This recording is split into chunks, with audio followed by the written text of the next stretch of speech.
हाय दोस्तों, हमारे चैनल तैयारी नौकरी की पे आपका बहुत बहुत स्वागत है और आशा करते हैं आप बहुत अच्छे होंगे। और आज हम फिर लेके आ गए हैं आपके लिए करंट अफेयर्स का सेशन, जो हमारा डेली करंट अफेयर्स चलता है, जो हर सरकारी एग्जाम में की तैयारी जिस लेवल की आप तैयारी कर रहे हो, चाहे आप एसएससी की तैयारी कर रहे हो, रेलवे की तैयारी कर रहे हो, सीपीओ की तैयारी कर रहे हो, सीडीएस, सीजीएल, जो भी सरकारी एग्जाम की आप तैयारी कर रहे हो, उन सभी में ये जो है करंट अफेयर्स आपके काम आएंगे, आपको हेल्प करेंगे। तो आप इनसे जो है नोट्स बना लीजिए। इसका पीडीएफ जो है वो डिस्क्रिप्शन में डाला हुआ है लिंक हमारे टेलीग्राम चैनल का, तो वहां जाके आप इसको डाउनलोड भी कर सकते हैं और इसके पीडीएफ से भी आप नोट्स बना सकते हैं। चैनल को लाइक सब्सक्राइब कर दीजिए और अपने दोस्तों के साथ भी शेयर कीजिए जो एग्जाम्स की तैयारी कर रहे हैं। तो चलिए हम अपने सेशन की शुरुआत करते हैं आज के, और पहला क्वेश्चन देखते हैं। इंडिया हेरिटेज फुटफॉल रैंकिंग 2025 के अनुसार 2024-25 में भारत का कौन सा स्मारक विदेशी पर्यटकों द्वारा सबसे ज्यादा देखा जाने वाला स्मारक रहा? ये एक रैंकिंग निकाली जाती है, तो इस बार की रैंकिंग जो है उसमें 24-25 के आंकड़ों को सम्मिलित किया गया है। तो 24-25 में भारत का कौन सा स्मारक था विदेशी, जिसमें जो है विदेशी पर्यटक जो है वो सबसे ज्यादा आए, सबसे ज्यादा विदेशी पर्यटकों ने इसे जो है देखा? लाल किला, ताजमहल, कुतुब मीनार, आगरा का किला। तो उत्तर है Taj Mahal. India heritage footfall ranking 2025 के अनुसार 2024-25 में विदेशी पर्यटकों द्वारा सबसे ज्यादा देखा जाने वाला स्मारक कौन रहा? ताजमहल रहा। ताजमहल कहां पे है? आगरा में। इसे 6,45,000 यानी 6.45 लाख विदेशी पर्यटकों ने देखा। दूसरे नंबर पर जो विदेशी पर्यटकों द्वारा देखा गया वो सबसे ज्यादा दूसरे नंबर पर आगरा का किला, उसके बाद कुतुब मीनार रहा, फिर हुमायूं का मकबरा और आभानेरी बावड़ी जो है वो लास्ट पे 5वें नंबर पे रहा। ताजमहल पर घरेलू पर्यटकों की अगर हम बात करें, यानी जो इंडिया के पर्यटक हैं, टूरिस्ट हैं, उनकी अगर बात किया जाए तो ताजमहल पर घरेलू पर्यटक 62.5 लाख घरेलू पर्यटक पहुंचे। ठीक है। वर्ष 24-25 में देश में 56 लाख विदेशी पर्यटक आए। टोटल अगर संख्या की बात की जाए 24-25 के दौरान, तो टोटल 56 लाख विदेशी पर्यटक फॉरेनर जो है वो टूरिस्ट जो है यहाँ पे आए, और 303.59 करोड़ घरेलू यात्राएं हुई। और जब होम की बात करें, अपने देश की बात करें, तो 303.59 करोड़ जो है जो घरेलू यात्रियों ने जो है, पर्यटकों ने जो है यात्रा करा, यहाँ पे अपना भ्रमण करा विशेष स्मारकों पे और जो भी टूरिस्ट प्लेसेस हैं उन पे।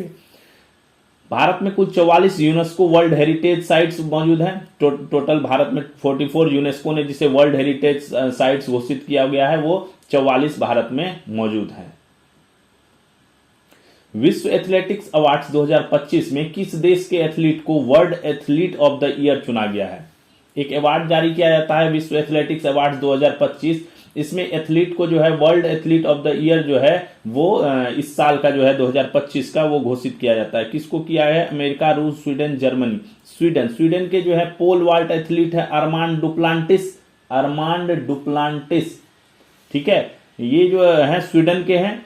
अरमांड डुप्लांटिस को world athlete of the year 2025 का चुना गया है। वर्ष 2025 में इन्होंने क्या किया है? अपना ही वर्ल्ड रिकॉर्ड को 4 बार तोड़ा है। ठीक है, और पूरे साल जो इन्होंने जितने भी मुकाबले खेले हैं, लगभग 16 मुकाबले इन्होंने खेले हैं, उनमें एक भी मैच में इन्होंने जो है हारा नहीं है, और हर मैच में जो है ये जीते हैं। हर एथलीट प्रतियोगिता, जो भी प्रतियोगिता हुई है, उसमें ये विजयी हुए हैं। इसीलिए इनको एथलीट ऑफ द ईयर का जो है अवार्ड जो है दिया गया है।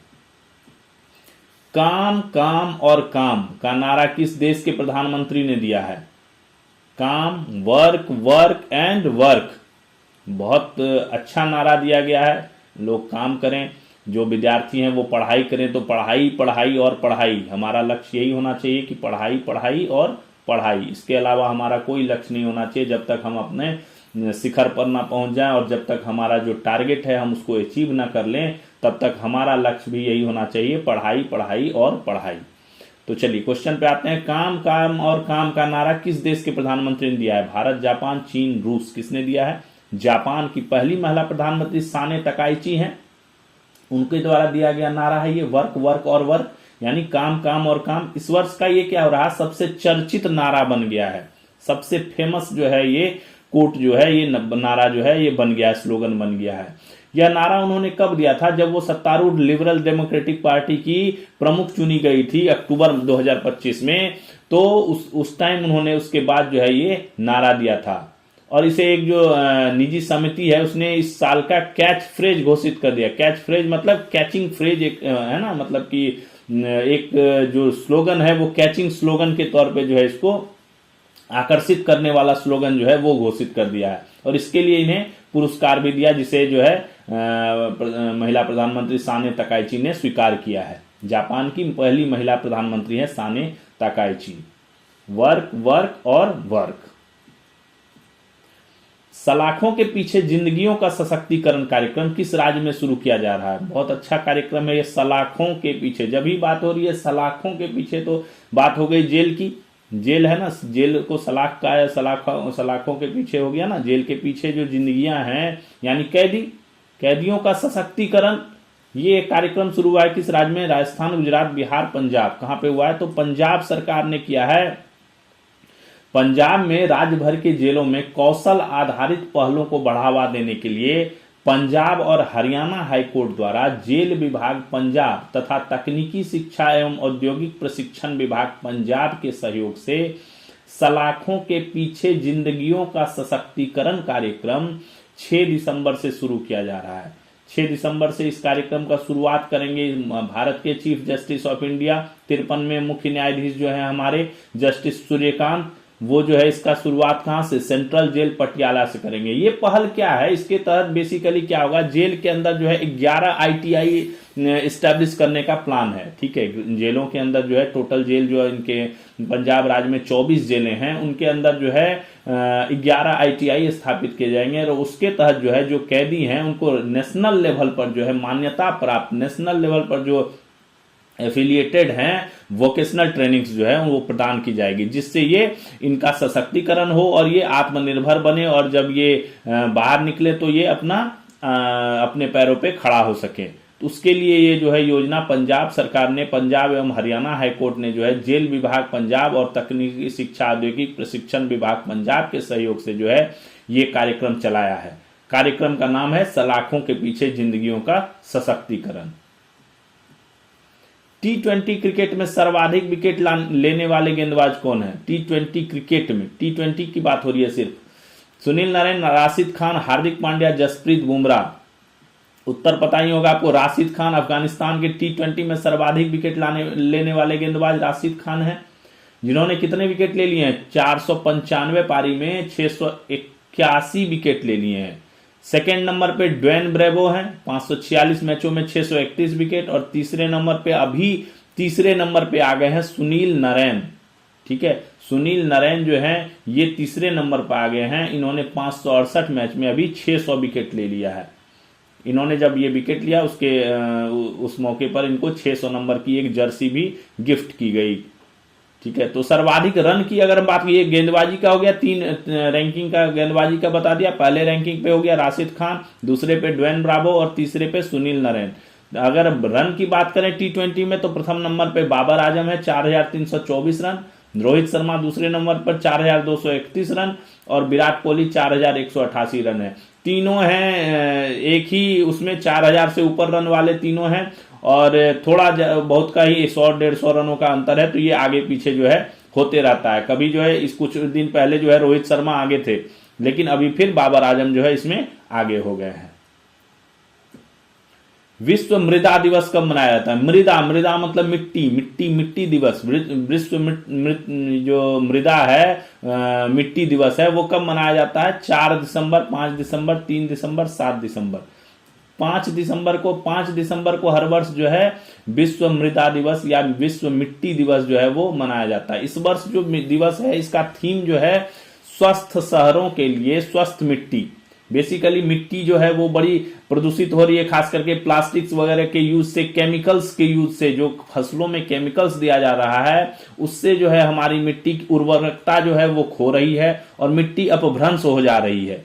ठीक है, तो उसी के लिए लोगों को जागरूक करने के लिए, उसी के लिए लोगों को बताने के लिए कि मिट्टी को हम कैसे अच्छा बनाएं, मिट्टी को कैसे हम उर्वरक बनाएं, मिट्टी से हम कैसे ज्यादा से ज्यादा लाभ उठाएं, उसको जागरूकता बनाने के लिए है ये दिवस जो है मनाया जाता है। 2013 में जो है संयुक्त राष्ट्र ने इसको ऑफिशियली जो है मान्यता दी थी इस दिवस को, और 5 दिसंबर 14 को यह पहली बार मनाया गया था। ठीक है, और 2015 ये चल रहा है।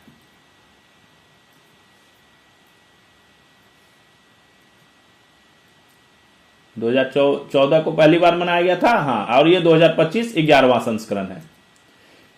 क्षेत्रीय कृत्रिम बुद्धिमत्ता प्रभाव सम्मेलन, रीजनल एआई कॉन्फ्रेंस 2025, क्षेत्रीय कृत्रिम बुद्धिमत्ता प्रभाव सम्मेलन का आयोजन कहां किया गया? मेघालय, बेंगलुरु, हैदराबाद, अहमदाबाद। बेसिकली ये एआई का कॉन्फ्रेंस है, रीजनल एआई कॉन्फ्रेंस है, जो क्षेत्रीय स्तर पे किया गया है। तो ये मेघालय में किया गया क्षेत्रीय कृत्रिम बुद्धिमत्ता प्रभाव सम्मेलन 2025, यानी रीजनल एआई कॉन्फ्रेंस 2025 का आयोजन 3 दिसंबर को कहां? मेघालय में हुआ। सम्मेलन इंडिया एआई इम्पैक्ट सम्मेलन जो 2026 में होना है, एआई इम्पैक्ट सम्मेलन, जिसमें अभी जो प्रधानमंत्री हमारे श्री नरेंद्र मोदी जो है वो G20 सम्मेलन में जो जोहान्सबर्ग दक्षिण अफ्रीका गए थे, वहां पर एआई को आम लोगों तक पहुंचने के लिए क्या कार्यक्रम किया जाए, क्या चीजें लागू की जाए, जिससे ये जो है आम आदमी को पता चले, आम आदमी इससे सीखे, आम आदमी तक इसकी पहुंच हो, उस पे ऊपर जो है काफी चर्चाएं हुई। और उसी दौरान ये हुआ कि भारत जो है ये एक इम्पैक्ट सम्मेलन 2026 के शुरुआती महीनों में जो है इसका आयोजन करने जा रहा है, और भारत ने सभी G20 के सदस्य देशों को इस सम्मेलन में भाग लेने के लिए इनवाइट भी किया है कि इस सम्मेलन में आप आएं और अपने जो विचार हैं वो रखें। तो ये एआई इम्पैक्ट सम्मेलन 26 से पहले जो है ये एक क्षेत्रीय लेवल पे कार्यक्रमों का आयोजन करने का एक श्रृंखला बनाया गया है, सीरीज बनाया गया है कि हर क्षेत्रीय लेवल पर जो है कार्यक्रम जो है आयोजित किए जाएंगे। कार्यक्रम को आयोजित करके जो उनसे जो रिजल्ट निकलेगा उसको फिर जो एआई इम्पैक्ट सम्मेलन 26 का होगा उसमें उस पर डिस्कशन किया जाएगा। सम्मेलन का मुख्य संदेश क्या था? People, planet and progress. ठीक है, इस सम्मेलन के दौरान आईटीआई शिलोंग, शिलोंग पॉलिटेक्निक और आईटीआई टूरा में जो है एआई लैब स्थापित किए जाने का निर्णय लिया गया। पहले से शिलोंग में एक एआई लैब है, अब यहां पे 3 और एआई लैब बनाने का जो है इस सम्मेलन के दौरान निर्णय लिया गया। कहां कहां? आईटीआई शिलोंग में, शिलोंग पॉलिटेक्निक में और आईटीआई टूरा में। भारत के एआई मिशन के अनुसार 10 लाख लोगों को एआई कौशल में प्रशिक्षित करने का लक्ष्य है। भारत ने जो एआई मिशन शुरू किया है उसके अनुसार टारगेट रखा है कि टोटल 10 लाख लोगों को जो है एआई में जो है ट्रेंड किया जाएगा। अगला क्वेश्चन देखते हैं, अंतर्राष्ट्रीय स्वयंसेवक दिवस कब मनाया जाता है? वॉलंटियर्स डे की बात कर रही है। स्वयंसेवक दिवस जो है 1 दिवस, 2 दिसंबर, 5 दिसंबर, 4 दिसंबर। 5 दिसंबर को अंतर्राष्ट्रीय स्वयंसेवक दिवस मनाया जाता है। इस वर्ष का थीम क्या था? हर योगदान मायने रखता है। थीम है हर योगदान मायने रखता है, यानी स्वयंसेवक के रूप में अगर किसी का किया हुआ कोई भी योगदान जो है वो इंपॉर्टेंट होता है, और वो छोटी छोटे प्रयासों से ही जो है कोई भी कार्य सफलता प्राप्त होती है। अगर लोग स्वयंसेवक की तरह छोटे छोटे प्रयास, जैसे स्वच्छ भारत अभियान जो है, इसमें स्वयंसेवकों का काफी योगदान है, क्योंकि सफाई करना जो है एक वॉलंटियर प्रक्रिया है। ठीक है, तो ये जो है योगदान जो है मायने रखता है किसमें? देश के विकास में। जो हम विकसित भारत 2047 का सपना देख रहे हैं उसको पूरा करने में जो है ये बहुत मायने रखता है। इसलिए अंतर्राष्ट्रीय स्वयंसेवक दिवस भी काफी इंपॉर्टेंट है। 2026 को संयुक्त राष्ट्र महासभा ने क्या वर्ष घोषित किया है? टिकाऊ विकास के लिए अंतर्राष्ट्रीय स्वयंसेवक वर्ष। बहुत अंतर्राष्ट्रीय स्वयंसेवक दिवस से ही रिलेटेड है ये। इस बार 2026 का जो वर्ष घोषित किया गया है संयुक्त राष्ट्र महासभा द्वारा, उसमें भी यही है, टिकाऊ विकास के लिए क्या? अंतर्राष्ट्रीय स्वयंसेवक वर्ष। इसी को अगले साल का जो है वर्ष घोषित किया गया 26 का, और उसी का जो है एक शुभारंभ के तौर पर जो है ये अंतर्राष्ट्रीय स्वयंसेवक दिवस जो 5 दिसंबर से है, इस जो वर्ष घोषित किया गया है 2026 को, इसका जो है वैश्विक शुभारंभ जो है वो हुआ। अगला क्वेश्चन देखिए, भारतीय सेना ने किस देश की सेना के साथ हरिमौ शक्ति 2025 संयुक्त सैन्य अभ्यास शुरू किया? हरिमौ शक्ति 2025 सैन्य अभ्यास फिर आ गया। हर एक से दूसरे दिन जो है कोई ना कोई सैन्य अभ्यास किसी न किसी देश की सेना के साथ आता ही है। तो इसका आप नोट्स जरूर बनाइए कि सैन्य अभ्यास कौन सी सेना के साथ, आप लिख लीजिए भारतीय सेना, आगे में किस देश की सेना और सैन्य अभ्यास का नाम और होने वाली जगह कहां पे की गई।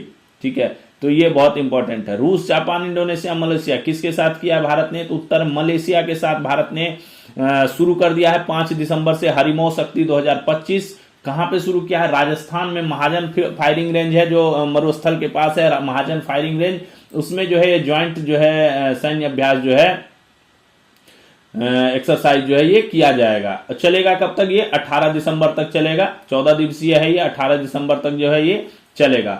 यह इस अभ्यास का कैवा संस्करण है, 5वां संस्करण है। भारतीय दल का प्रतिनिधित्व इसमें कौन कर रहा है, डोगरा रेजिमेंट कर रही है, जो डोगरा रेजिमेंट के सैनिक जो है इसमें भाग ले रहे हैं। और मलेशिया सेना का जो है नेतृत्व रॉयल मलेशियाई सेना की 25वीं बटालियन कर रही है। इस अभ्यास के दौरान विशेषकर आतंकवाद रोधी अभियानों के दौरान हेलीपैड सुरक्षित करने और हताहतों को निकालने संबंधी अभ्यास किए जाएंगे। इंपॉर्टेंटली इसमें जो है इसी पे ध्यान दिया जाएगा, जब टेररिस्ट अटैक होता है और या टेररिस्ट के विरुद्ध कोई ऑपरेशन चलाया जाता है तो उसमें हेलीपैड को कैसे सुरक्षित करते हैं और जो अगर कोई हताहत हो जाता है तो उसको टाइमली कैसे इवैक्यूएट करते हैं, इसी का बेसिकली रिहर्स किया जाए। इसके अलावा जो कॉर्डन एंड सर्च है, घेराबंदी है, कॉर्डन है, योग है, मार्शल आर्ट्स है, इन सब चीजों पे भी रूटीन अभ्यास जो है वो किए जाएंगे। किस राज्य ने औद्योगिक विकास हेतु राज्य में एक स्किल एक्सीलेंस सेंटर स्थापित करने के लिए जापान की टॉपन स्पेशलिटी फिल्म्स प्राइवेट लिमिटेड के साथ समझौता किया है? किस राज्य ने किया है? जापान की एक कंपनी है फिल्म्स प्राइवेट लिमिटेड, टापन स्पेशलिटी फिल्म्स प्राइवेट लिमिटेड, इसके साथ जो है स्किल एक्सीलेंस सेंटर के लिए यानी युवाओं को रोजगार के प्रदान करने के हिसाब से जो है स्किल डेवलपमेंट के हिसाब से जो है एक सेंटर के स्थापित करने के लिए समझौता किया है। पंजाब, केरल, उत्तर प्रदेश, राजस्थान। पंजाब ने किया, पंजाब के मुख्यमंत्री भगवंत मान जो है वो जापान गए हुए थे, जापान की यात्रा पे थे और वहां पे जो है उन्होंने उद्योग जो उनके हैं उद्योग मंत्रालय और भी जो कंपनियों के हेड थे उनसे जो है उन्होंने काफी चर्चाएं की और उस दौरान जो है ये समझौता सामने आया है, जिसके तहत जो है पंजाब राज्य सरकार ने औद्योगिक विकास हेतु राज्य में एक स्किल एक्सेलेंस सेंटर स्थापित करने के लिए जापान की टापन स्पेशलिटी फिल्म्स प्राइवेट लिमिटेड के साथ जो है एग्रीमेंट किया है। इसके तहत क्या करती है कंपनी, राज्य में 400 करोड़ का निवेश करेगी और इसका उद्देश्य क्या होगा, हुनरमंद व्यक्तियों का या जो हुनरमंद नहीं है उनको भी, कामगारों और युवाओं को उच्च स्तरीय जो है हाई लेवल जो है ट्रेनिंग जो है इनको प्रदान करना। अगला क्वेश्चन देखिए, अर्थ समिट 2025 का आयोजन कहां किया जा रहा है? राजस्थान, गुजरात, नई दिल्ली, कोलकाता। अर्थ समिट की बात हो रही है, गुजरात में किया जाता है। गुजरात के गांधीनगर में अर्थ समिट 25 की शुरुआत हो गई है 5 दिसंबर को। गृह मंत्री अमित शाह जी ने जो है इनको जो है शुरुआत किया, इसका उद्घाटन किया। 2 दिवसीय सम्मेलन है, यानी 5 दिसंबर और 6 दिसंबर को इसका आयोजन होगा। सम्मेलन के दौरान गृह मंत्री ने क्या किया, सहकार सारथी की 13 से अधिक नई सेवाएं और प्रोडक्ट्स जो हैं उसको लॉन्च किया। समिट का उद्देश्य क्यों यह सम्मेलन किया जाता है? इस सम्मेलन का उद्देश्य है ग्रामीण अर्थव्यवस्था को मजबूत बनाने के साथ साथ ग्रामीण विकास यानी ग्रामीण development, village development, rural development जो है उसको जो है इंपॉर्टेंस देने के लिए और उसके विभिन्न पहलुओं पर नए सिरे से विचार कर परिणाम उन्मुख समाधान निकालना भी इनका जो है ये कार्य है। तो इसीलिए सम्मेलन जो है आयोजित किया जाता है। गृह मंत्री ने कहा कि आने वाले सालों में देश की प्रत्येक पंचायत में एक सहकारी संस्था स्थापित की जाएगी। सहकारिता मंत्रालय की एक और पहल के तौर पर सहकार टैक्सी लॉन्च की गई है। ठीक है, ट्रायल में ही 51,000 ड्राइवर जो है रजिस्टर्ड हो चुके हैं। अभी ये ट्रायल बेस पे है सहकार टैक्सी। भारत अंतर्राष्ट्रीय विज्ञान महोत्सव 2025 का आयोजन किस राज्य में किया जाएगा? भारत अंतर्राष्ट्रीय विज्ञान महोत्सव का है, साइंस महोत्सव का की बात हो रही है। राजस्थान, पंजाब, हरियाणा, गुजरात। कहां होगा? हरियाणा में। हरियाणा का पंचकुला में 6 से 9 दिसंबर को होगा। भारतीय और अंतर्राष्ट्रीय दोनों प्रतिभागी इसमें भाग लेते हैं। 6 से 9 दिसंबर को किया जाएगा ये अंतर्राष्ट्रीय विज्ञान महोत्सव 2025 का आयोजन। इसकी शुरुआत कब की गई? 2015 में की गई थी और ये 11वां संस्करण है। इसका उद्देश्य क्या है? पारंपरिक जो ज्ञान प्रणालियां हैं हमारी, उनको आधुनिक वैज्ञानिक अनुसंधान से जोड़ना है। जिससे भारत की स्वदेशी ज्ञान विरासत और समकालीन वैज्ञानिक अन्वेषण के बीच की कड़ी मजबूत होगी। बेसिकली इसका जो उद्देश्य है वो है जो हमारी पुरातन ज्ञान प्रणाली है, पारंपरिक ज्ञान प्रणाली जो चली आ रही है, उसको जो आज मॉडर्नाइजेशन, जो मॉडर्न टेक्नोलॉजी है, मॉडर्न इनोवेशंस हो रखे हैं, उनके साथ जो है कोलेबोरेट करना और उससे क्या करना, जिससे भारत का जो स्वदेशी ज्ञान विरासत और समकालीन वैज्ञानिक जो अभी उसी के इक्विवेलेंट में जो साइंटिफिक इनोवेशंस हुए हैं, उनको जो है कोलेबोरेट करना। इस वर्ष का विषय या थीम क्या है? विज्ञान से समृद्धि आत्मनिर्भर भारत के लिए। विज्ञान से समृद्धि आत्मनिर्भर भारत के लिए। इसमें भारत और विदेश से 40,000 से अधिक प्रतिभागी जो है वो भाग ले रहे हैं। आरबीआई ने, अब चलिए, अब एमसीक्यू वाला खत्म हो गया, अब वो वन लाइनर्स हैं जो इंपॉर्टेंट है, जो आपको ध्यान रखनी है। जो कुछ अपॉइंटमेंट्स हुई हैं, कोई कुछ डेथ हुए हैं, कुछ नई नियुक्तियां हुई हैं, कोई कहीं गया है, कुछ योजनाओं का अपडेट आया है, तो वो सब चीजें हैं इसमें। तो आरबीआई ने विक्रम साहू को बैंक ऑफ अमेरिका इंडिया का जो है सीईओ जो है नियुक्त कर दिया है। इससे पहले वो इंडिया कंट्री एग्जीक्यूटिव थे और उनको अब जो है बैंक ऑफ अमेरिका इंडिया का जो है सीईओ, चीफ एग्जीक्यूटिव ऑफिसर जो है वो नियुक्त कर दिया गया है। इन्होंने जगह किसका लिया? काकू नखाते की जगह ली है इन्होंने, जिन्हें बैंक ऑफ अमेरिका इंडिया का क्या बना दिया गया? चेयर बनाया गया है। एफडीटीएल, अभी आपने न्यूज में सुना होगा कि इंडिगो की लगभग 1,000 से ज्यादा फ्लाइटें जो है वो रद्द हो गई हैं और काफी लोगों को परेशानी हो रही है। लोग, क्योंकि सबसे बड़ी विमान कंपनी है देश की और काफी फ्लाइटें इसकी चलती हैं हर जगह के लिए, जहां पे कोई और कंपनियां फ्लाइट नहीं चलाती वहां भी ये फ्लाइट चलाती है। तो डीजीसीए ने क्या किया, एक नया रूल लागू किया था, फ्लाइट ड्यूटी टाइम लिमिटेशन। इसमें कुछ लिमिटेशंस दिए गए थे सुरक्षा को ध्यान में रखते हुए, फ्लाइट सुरक्षा को ध्यान में रखते हुए कुछ नियम निकाले थे, जिसके तहत क्या गया था, पायलट और क्रू जो है उसके जो वर्किंग आवर्स को जो है वो रिड्यूस किया गया था, फिक्स किया गया था। अधिकतम मैक्सिमाइज जो है वो क्रू मेंबर का अधिकतम काम करने का जो है पर दिन में 8 घंटा था, सप्ताह में 35 घंटा और महीना में 125 घंटा और 1,000 घंटा पूरे साल में। इससे ज्यादा वो जो है फ्लाई नहीं कर सकते हैं। जितना उड़ान समय का होगा क्रू को उसका दोगुना आराम दिया जाएगा। यानी अगर 5 घंटे कंटिन्यू फ्लाइट है तो उसको उसके बाद नेक्स्ट घंटे 10 घंटे तक जो है उसको रेस्ट दिया जाएगा। 24 घंटे में कम से कम 10 घंटे तो उसको विश्राम देना अनिवार्य ही है, मैंडेटरी है। इन नियमों के कारण हाल ही में इंडिगो को एक ही दिन में 200 उड़ानें रद्द करनी पड़ी। ये जो रूल बने इसी के कारण एक ही दिन में 200 उड़ानें, अब तो ये ज्यादा हो गया। विगत 3 दिनों में 800 और लगभग अभी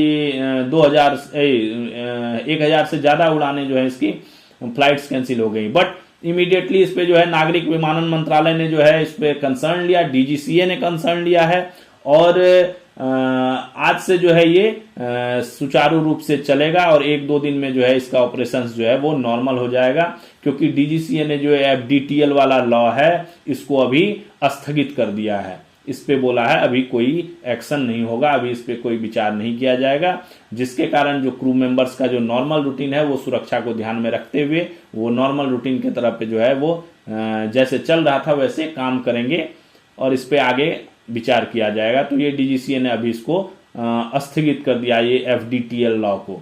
तो अभी 2-3 दिन में जो है ऑपरेशन सही हो जाएंगे फ्लाइट्स के। सर्वे ऑफ इंडिया देश में क्या कर रही है, एकीकृत और मानक डिजिटल नेशनल मैप तैयार करने हेतु national geospatial mission launch कर रही है।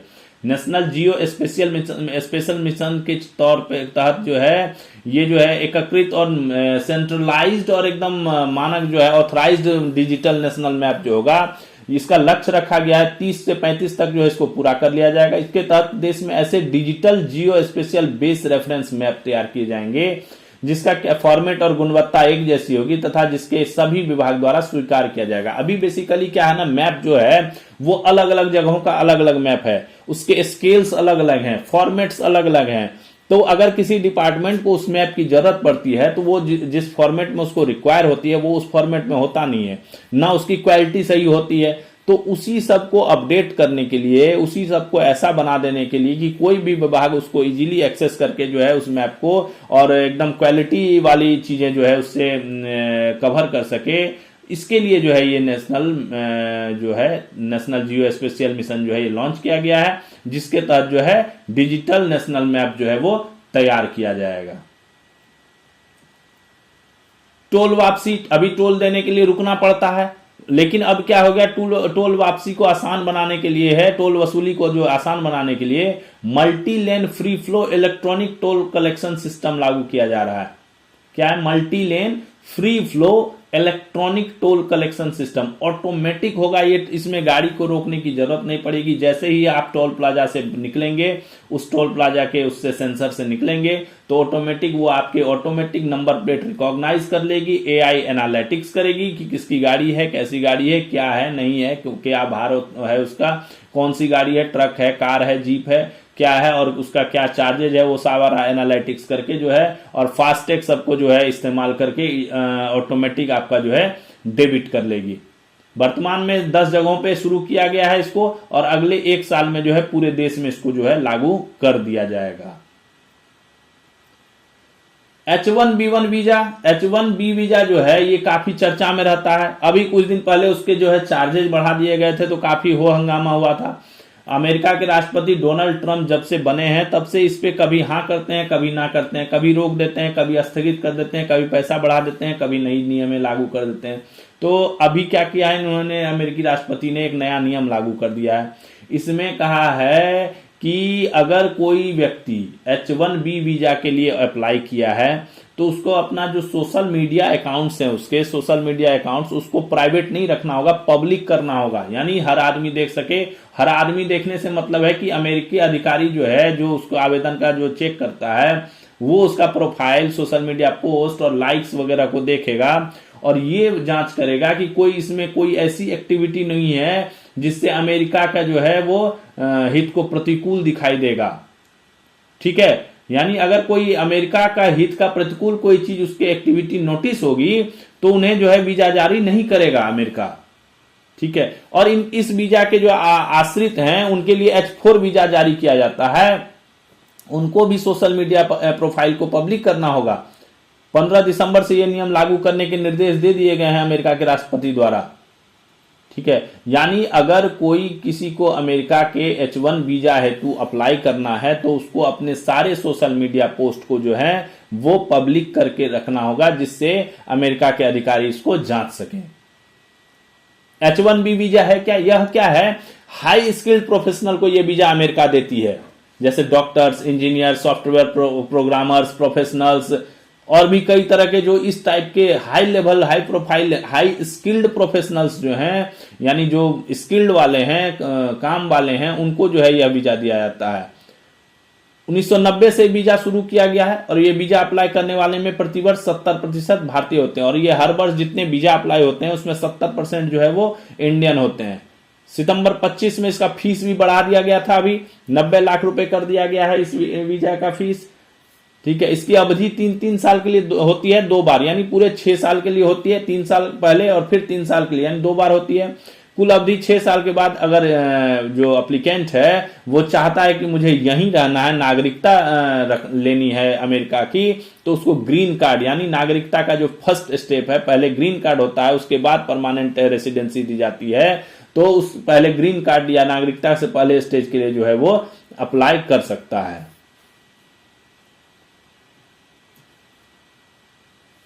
IIM उदयपुर ने एक जो है अध्ययन किया है। ठीक है, उसमें जो है 12 साल का अध्ययन किया है, 2010 से 2023 तक के आंकड़े लिए हैं, और उसमें दाखिले, एडमिशन का अध्ययन किया है कि जो कॉलेज हैं, प्राइवेट हो गए, गवर्नमेंट कॉलेज हो गए, इन सब में SC, ST, OBC और सामान्य वर्ग, यानी जो सामान्य वर्ग है, अनुसूचित जाति है, अनुसूचित जनजाति है, अदर बैकवर्ड क्लासेस हैं, इन वर्ग के छात्रों को जो है कितना हिस्सेदारी मिला और क्या इनकी स्टेटस है। तो इसके रिपोर्ट के अनुसार जो है इन वर्ग के छात्रों की हिस्सेदारी 62.2% तथा निजी संस्थानों में 60% हो गई। सरकारी संस्थानों की बात करें तो 62.2% है, और प्राइवेट इंस्टीट्यूट्स की बात करें तो 60% जो है SC, ST, OBC वर्ग के जो है छात्र हैं।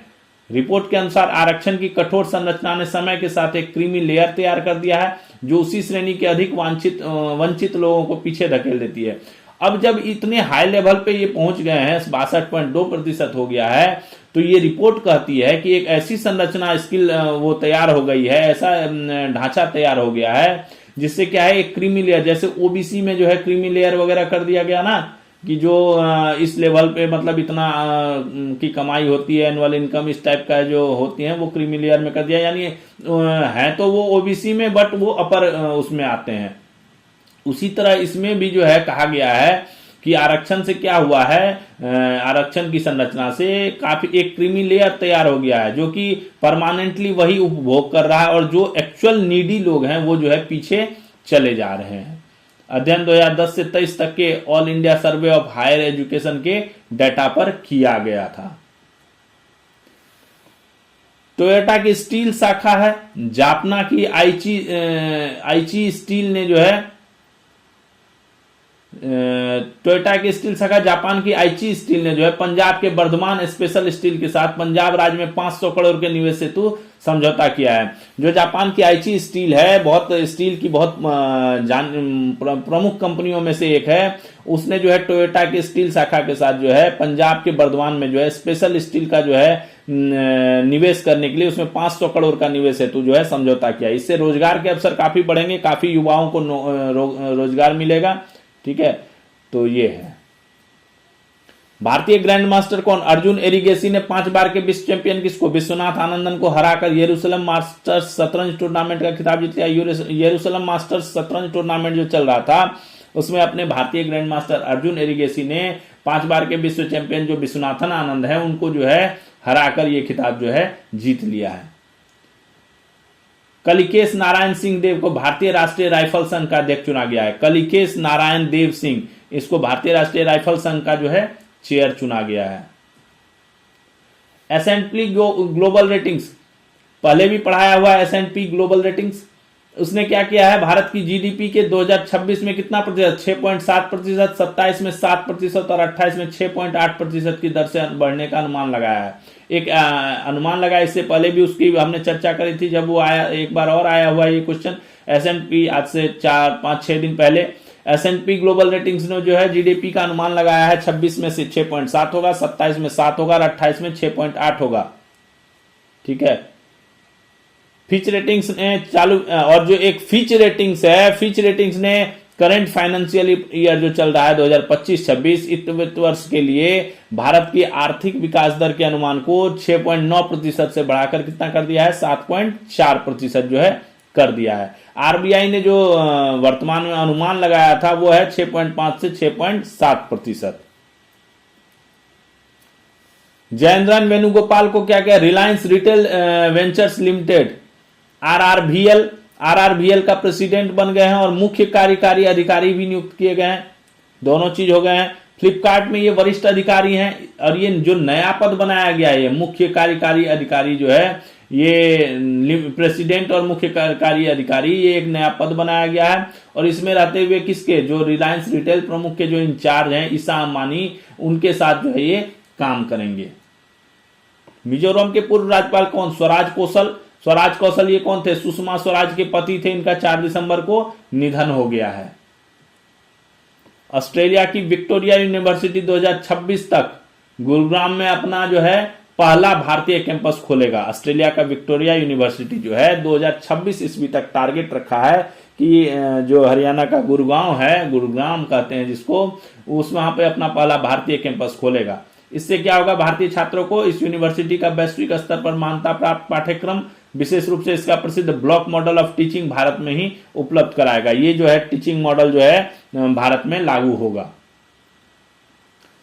ब्राजील में जन्मी 29 वर्षीय लुआना लोप्स लारा दुनिया की सबसे युवा सेल्फ मेड महिला अरबपति बन गई है। 29 वर्षीय हैं लुआना लोप्स लारा, दुनिया की सबसे युवा सेल्फ मेड महिला अरबपति जो है बन गई है। इनकी जो नेटवर्थ है वो 1.3 अरब डॉलर है और इन्होंने 2018 में कलसी नामक एक कंपनी बनाई थी। रक्षा अनुसंधान एवं विकास संगठन कौन? DRDO, defence research and development authority. इसने जो है 7 इंपॉर्टेंट जो है टेक्नोलॉजी डेवलप करी और उसको जो है तीनों सेनाओं को सौंप दी। इन प्रौद्योगिकियों में पहला है एयरबॉर्न सेल्फ प्रोटेक्शन जैमर्स के लिए स्वदेशी उच्च वोल्टेज विद्युत आपूर्ति, पहला है। ठीक है, दूसरा है नौसेना जेटी के लिए ज्वार कुशल गैंगवे, उन्नत अतिनिप्त आवृत्ति उच्च आवृत्ति स्विचिंग मैट्रिक्स प्रणाली, पानी के नीचे प्लेटफॉर्मों के लिए वीएलएफ लूप एरियल, तीव्र अवरोधक शिल्प के लिए स्वदेशी वाटर जेट प्रणोदन प्रणाली, प्रयुक्त लिथियम आयन बैटरियों से लिथियम प्रीकर्सर्स के पुनर्प्राप्ति की नई प्रक्रिया और दीर्घकालीन पानी के भीतर संवेदन एवं निगरानी अनुप्रयोगों के लिए दीर्घ जीवन समुद्री जल बैटरी प्रणाली जो है वो शामिल है इसमें। भारत सरकार का पर्यटन मंत्रालय और संस्कृति मंत्रालय संगीत नाटक अकादमी के सहयोग से आंध्र प्रदेश सरकार के आंध्र प्रदेश पर्यटन और संस्कृति विभाग की सहायता से 6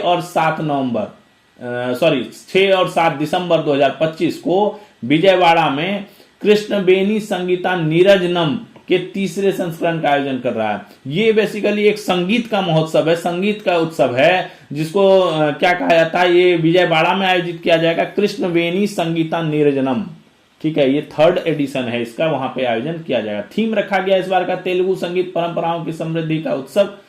तो तेलुगु संगीत को बढ़ावा देने के लिए ही ये उत्सव मनाया जाता है। आंध्र प्रदेश की सांस्कृतिक पहचान को जो है सुदृढ़ करने, संगीत पर्यटन को बढ़ावा देने, कारीगरों और बुनकरों की सहायता करने तथा विजयवाड़ा को एक प्रमुख कर्नाटक संगीत गंतव्य के रूप में स्थापित करने के महोत्सव के उद्देश्य को दर्शाती है। तो ये था दोस्तों हमारा आज का सेशन। आज का सेशन आपको कैसा लगा आप जरूर कमेंट में बताइए, अपने दोस्तों को शेयर कीजिए और इसका पीडीएफ जरूर आप डाउनलोड कर लीजिए। लिंक जो है डिस्क्रिप्शन में डाला हुआ है, आप वहां जाके अपने जो है पीडीएफ डाउनलोड करके उससे नोट्स बनाइए और आपको काफी लाभ होगा इससे। और तब तक अपनी सेहत का ख्याल रखिए, पढ़ाई अपनी जारी रखिए, तैयारी धुआंधार जारी रखिए, हर लेवल पे अपनी तैयारी को उम्दा बनाइए और हमारे चैनल को देखते रहिए, सब्सक्राइब कीजिए और दोस्तों को शेयर कीजिए। और फिर इसी आशा के साथ कि आप अपनी तैयारी जारी रखेंगे पूरी जोर शोर से। कल फिर मिलते हैं नए सेशन में अपने करंट अफेयर्स के। तब तक के लिए थैंक्स फॉर वॉचिंग तैयारी नौकरी की। जय हिंद।